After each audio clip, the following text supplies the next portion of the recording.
Hey viewers, welcome to Make Future IT.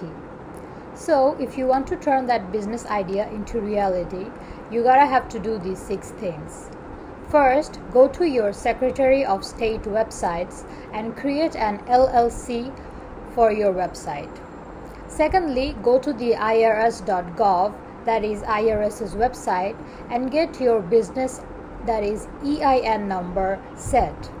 Once you have those 2 things, you can walk down to your bank and create a business account. Once you have business account, you may move on to creating your logo by using canva.com and use their logo templates in Canva to set up your logo.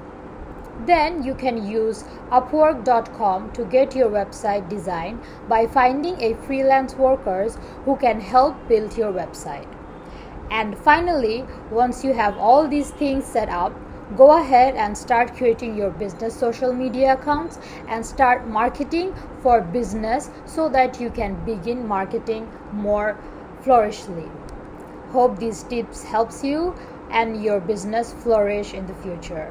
Thank you, take care and stay safe.